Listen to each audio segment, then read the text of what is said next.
আসসালামু আলাইকুম, welcome back to my channel it's Cooking House. আশা করি আপনারা সবাই আল্লাহ তাআলার অশেষ রহমতে ভালো আছেন। আলহামদুলিল্লাহ, আমিও আপনাদের দোয়ায় আল্লাহ তাআলার অশেষ রহমতে ভালো আছি। আজ আমি আপনাদের সাথে শেয়ার করব খুবই মজাদার একটি রেসিপি। আশা করি আপনাদের ভালো লাগবে। তো চলুন শুরু করা যাক। বিসমিল্লাহির রহমানির রহিম।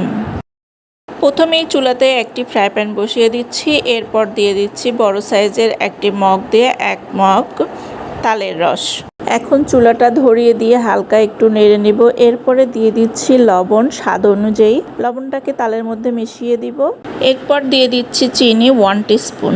এরপর চিনিটাও খুব ভালোভাবে তালের সাথে মিশিয়ে নেব। তারপরে যখন এরকম বুদবুদ দেখা যাবে তখন যে কাপ দিয়ে আমি পানি দিয়ে তালের রস দিয়েছিলাম ওই কাপ দিয়ে 1 কাপ দিয়ে দিব ময়দা। এরপর ময়দাটাকে খুব ভালোভাবে তালের সাথে মিশিয়ে নেব।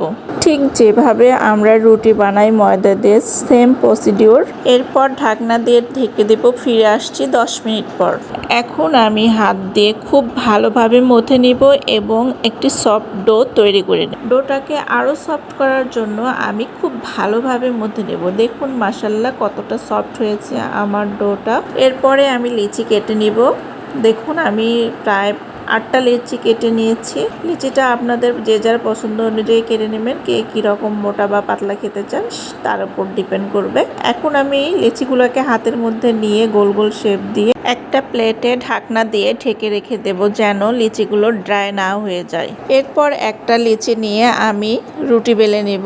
দেখুন আমি কিভাবে রুটিটা বেলে নিচ্ছি।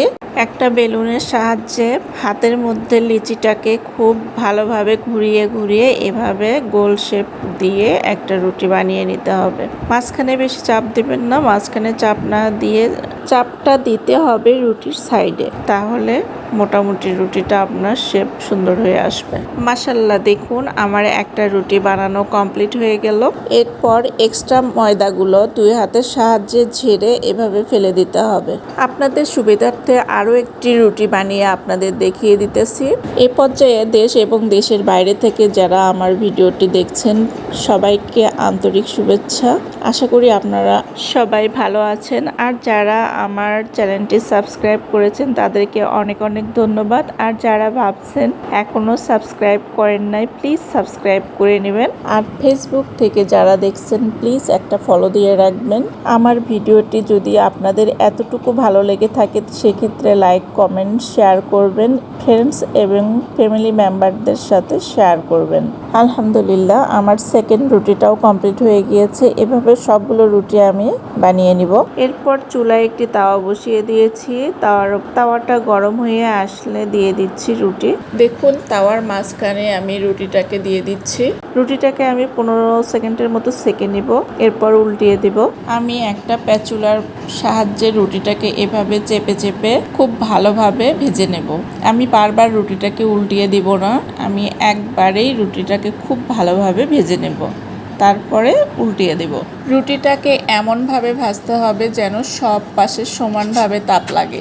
এই টেকনিক অবলম্বন করে যদি আপনি রুটি ভাজেন তো আপনার রুটি ইনশাল্লাহ অবশ্যই ফুলবে, আমি গ্যারান্টি দিচ্ছি। দেখুন মাশাল্লাহ রুটিটা কত সুন্দর ফুলে উঠেছে। এখন আরও একটি রুটি ভেজে আপনাদের দেখিয়ে দিচ্ছি।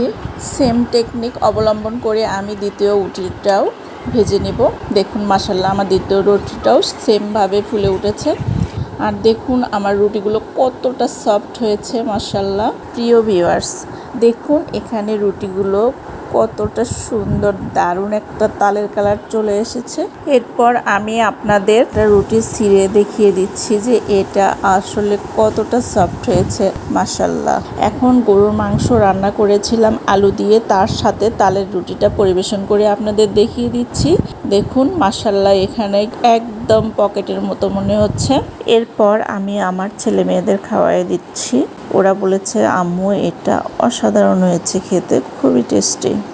আলহামদুলিল্লাহ, একটা মার কাছে সবচেয়ে সার্থকতা যদি বাচ্চারা তৃপ্তি করে খেতে পারে, এটাই আমার সবচেয়ে বড় সার্থকতা। আপনারা যারা এতক্ষণ আমার ভিডিওটি ধৈর্য ধরে কষ্ট করে ফুল ওয়াচ করেছেন তাদেরকে অসংখ্য অসংখ্য ধন্যবাদ। প্লিজ যাওয়ার আগে আপনাদের মূল্যবান কমেন্ট করে যাবেন। যদি আমার ভুল ত্রুটি থাকে ক্ষমা সুন্দর দৃষ্টিতে দেখবেন। অনেক কথাই বলে ফেলেছি, আজ আর নয়। দেখা হবে নতুন এক রেসিপিতে। ততক্ষণ পর্যন্ত আপনারা সবাই ভালো থাকবেন, সুস্থ থাকবেন, সুন্দর থাকবেন। আল্লাহ হাফেজ।